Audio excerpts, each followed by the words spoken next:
Hello animators!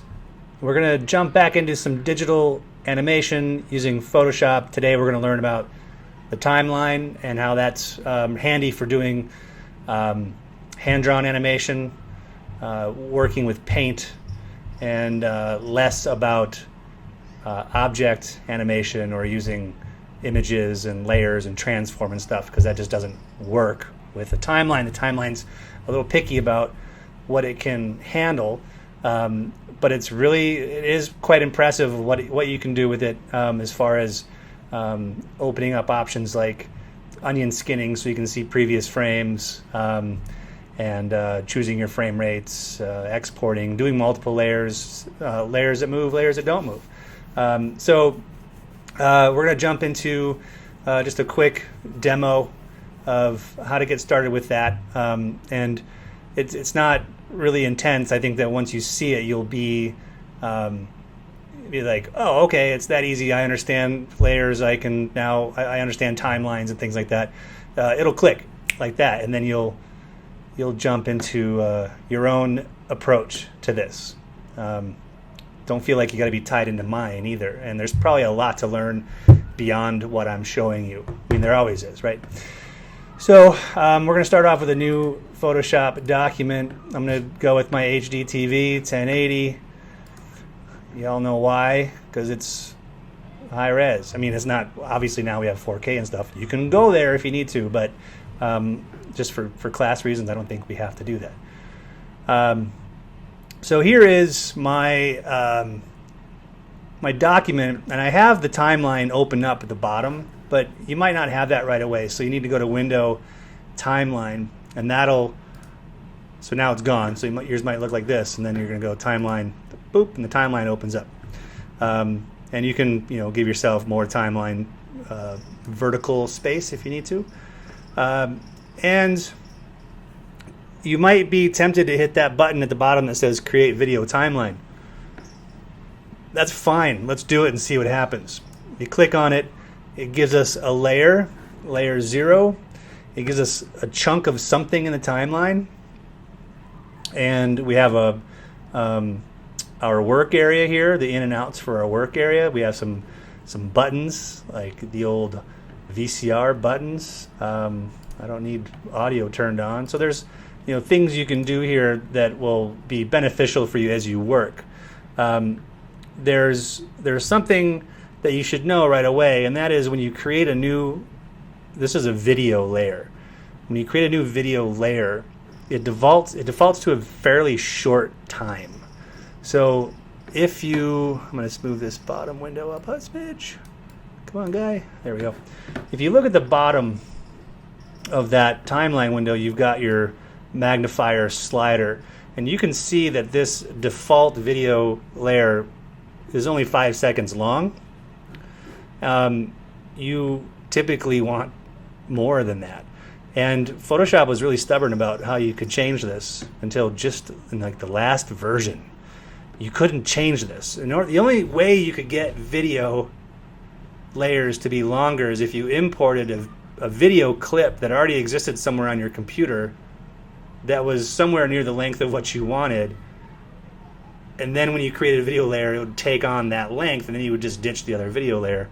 That was really frustrating, and I'm really glad that the programmers over at Adobe got the hint and figured it out.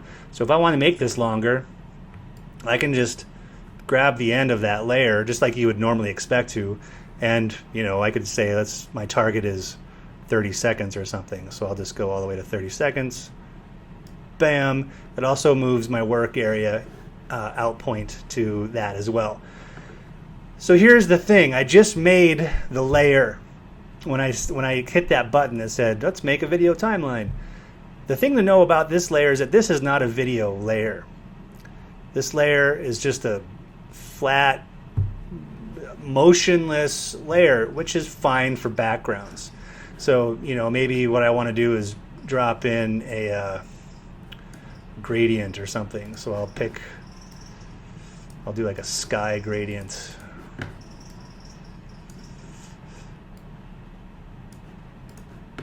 And which way is it going to go? Let's find out. Not the way I wanted it to. Great. So there's a background. This can be anything. This can be a photograph. It could be a texture. It could be other artwork that you create. You could create a scene, trees, hills, a city, or whatever, a foreign planet. All of that can be done here, and you can also just go to a new layer as well and say, okay, here's another new layer. It's on top. I have to also make sure I make it as long as the other clip, otherwise it'll just go away after 5 seconds. Then I could paint something on it. Maybe what I want to do is like make some sort of terrain. This is a crater. Maybe I'm on the moon. And then I'll get my paint bucket. Oh. And some other color. Bam. All right, so now you can see I'm starting to build. That's fine. I don't need my hints. I know this program. You can build your background on multiple layers, or eventually maybe merge them into one if you like what's going on. But these will not be layers that can move like the other work that we went over previously when we were doing frame by frame work using transform and position change and stuff like that. So in order to get an actual video layer that I can paint with that'll move frame by frame, I need to go to my layer window and go to the video layers and choose blank video layer. I want a new blank video layer. I don't want a video layer from file. We'll get to that in the next video about rotoscoping. And what that does, it gives me a new layer on top. And you can see that the icon is different in the layer window. It has a film strip on it. This is the telltale sign that this is going to allow me to do frame by frame work. These all have film strips on them in the timeline. That's because they're in the timeline, but that does not mean that it's a video layer. It just means that it's there. So that's the difference between the standard layer that you get when you first create your timeline, and then versus a video layer that you can draw on different frames at a time. Now, before I get too far ahead of myself, a very important thing is to acknowledge this little flyout menu on the top right of the timeline. And this has a lot of really important information to set before we start doing any drawing or painting. And the most important one should be at the top, and that's your frame rate. And we all know what frame rate is, and we also know what that means in the world of animation. If I go to set timeline frame rate, it defaults to 29.97, basically 30 frames per second. That means that you'll have to draw 30 frames every second, or 30 frames in order to get a second's worth of animation. We know that that's a lot of work, but it produces really smooth results, which is great. But we have discussed that the eye can interpret movement at a frame rate of 12, which is half of 24, which is the film frame rate typically. 12 is about as low as you can go. They have 10 on there, but as far as the eye's capability of interpreting that information, the persistence of vision, it's like 12 is just the bare minimum. 15 is a little bit less jittery and a little towards smooth. I prefer 15, but I suggest that you experiment with it. Now take a look at the timeline layers. As soon as I hit OK, they just halved themselves. I removed half the amount of frames in there. That's why you have to do this first, because if I started drawing frame by frame and I got to like, I don't know, 5 seconds worth, and it was beautiful, and it was, an eagle flying or something like that, and then I go, oh shoot, nope, wrong frame rate, and I change it, you lose half of those drawings, and they just go away. There's no way of getting them back, and that would make you scream, I guarantee it. So that's like number one: set your frame rate. Now I can go back and zoom in a little bit more and get it a little longer so I can see these frames.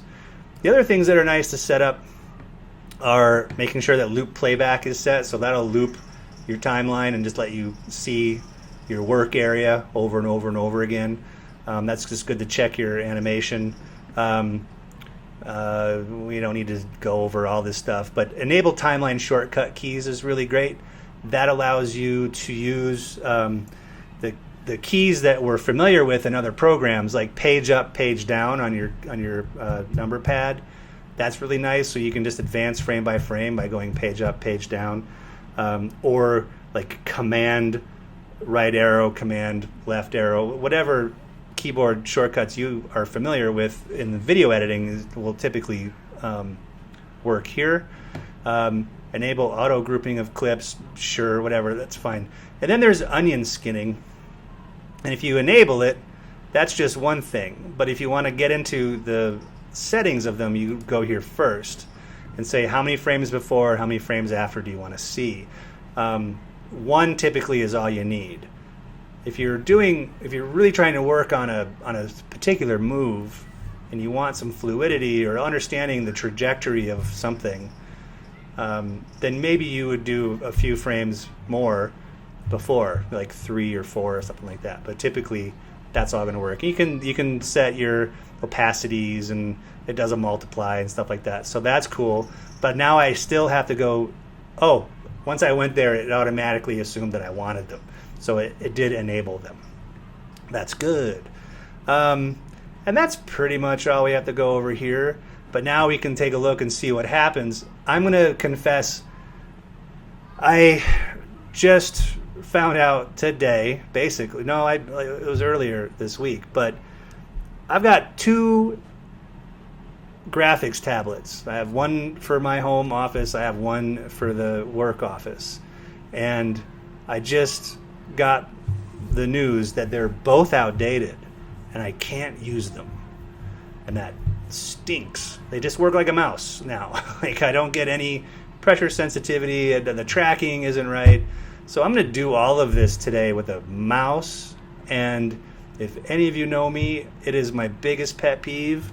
And I feel like I'm giving in, but I'll do my best. It's not going to be beautiful. And that should be a lesson to all of you. Don't illustrate or paint or animate with a mouse or a trackpad, for crying out loud. Good Lord. Get yourself one of these, but make sure it's one that's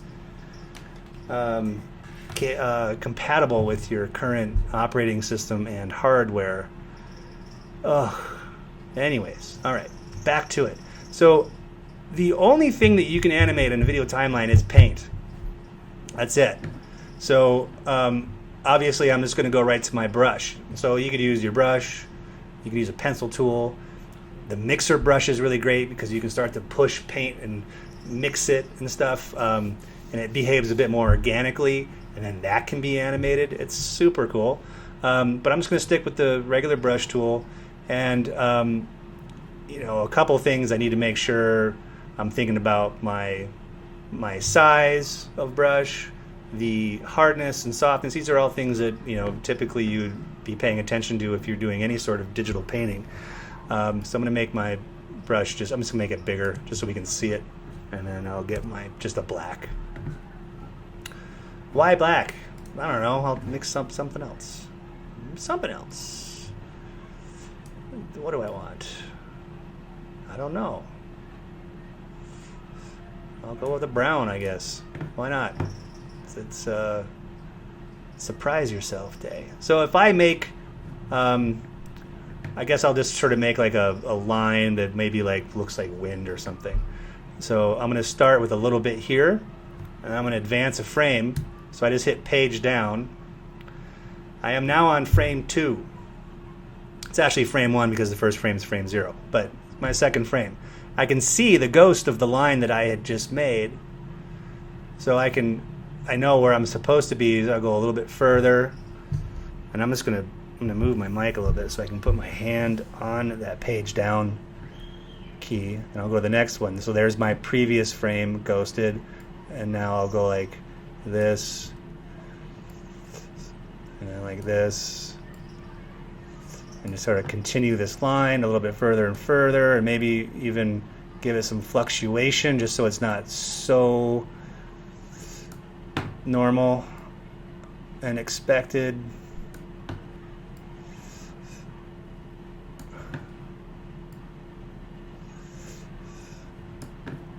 And I'm also kind of trying to make it move a little bit more to the right.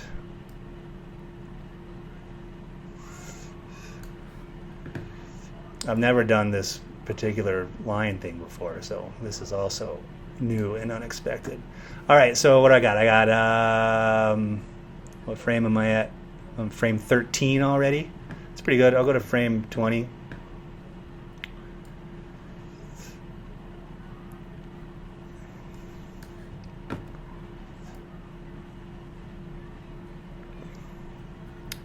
And it's kind of zen-y. You get into the groove. It's got to have some good music playing, some pizza next to you. I don't have pizza next to me. That would have been smart. Mark, next time order me a pizza.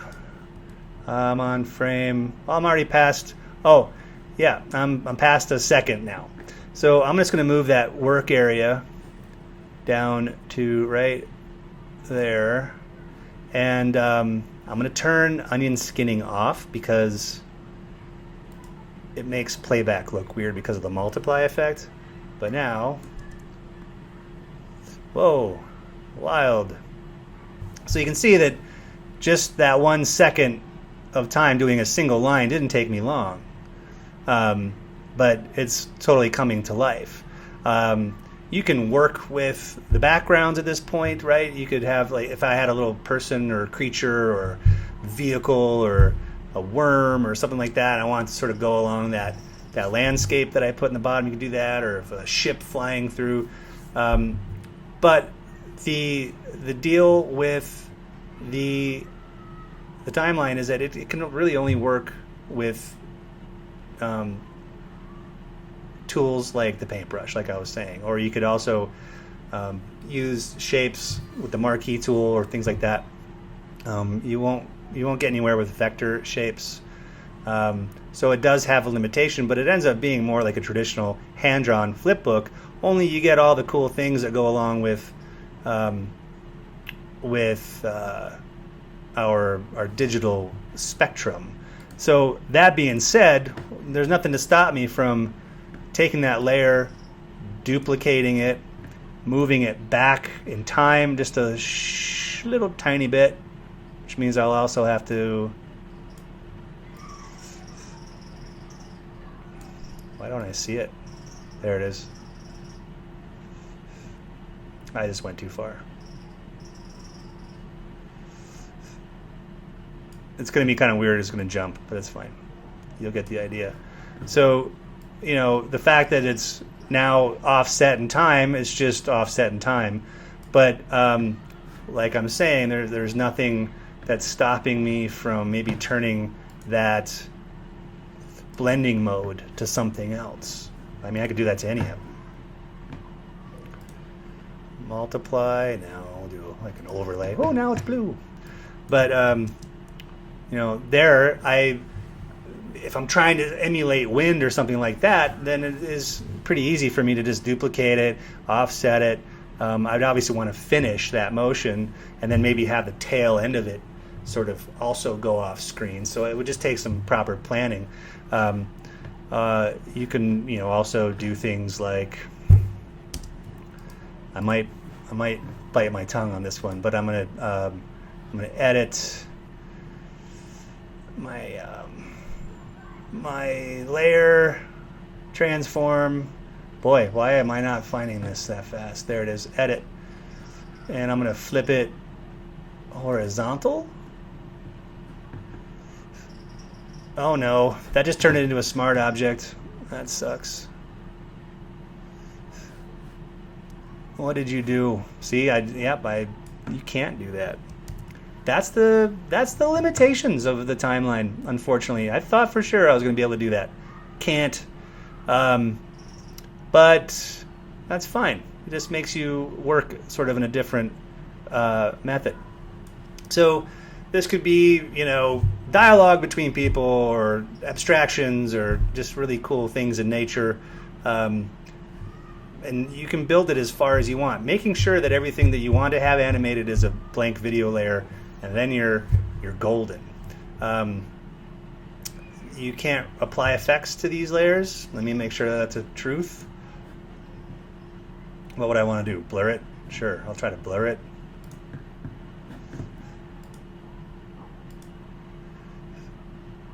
It's blurring. Oh! Let me blur it, but only that one frame. Look at that. Oh, that's irritating. So there you go. There's the good news, bad news. Now, once you get your animation done and you want to render it and move it into a video editor, you have two options. You can go to this little flyout menu and choose Render Video here, or you can go to File, Export, Render Video. It also is there. You're going to get the same window either way. So Render Video. Then this is the fun part. This is where you have to pay attention. We still want you to have frames in a sequence in a folder that you can work with in a video editor that way. That way you can have control over the length of certain frames or do loops and things like that. It's just good practice to go through some of the primitive processes instead of taking advantage of the easy ones. So here I'd call it, Planet Wind or something. Planet Wind. I have to select a folder. 325 and a new one. I'll call that Planet Wind. And that's fine. Normally I would go another folder further that would say frames or something like that. You can create a subfolder. That'd be fine. So this is going to be a Photoshop image sequence. Yours might be defaulted to Adobe Media Encoder. That's going to allow you to make a movie. So an actual QuickTime movie. Don't do that. I mean, just for the sake of this class, don't do that. Photoshop image sequence, I want it to be a JPEG. You can choose your settings. I want it to be nice and fat and juicy. My starting frame is 0. I want 3 digits, so it's going to look like whatever my file name was with 3 digits. It's going to be the size of my document, 1920 by 1080. My frame rate is at 15 frames.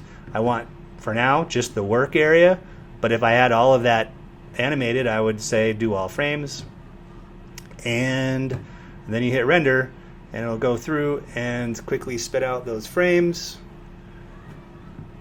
And what you will have is a folder. There's my Wacom drivers. Nope. There's my Planet Wind, and all of those frames.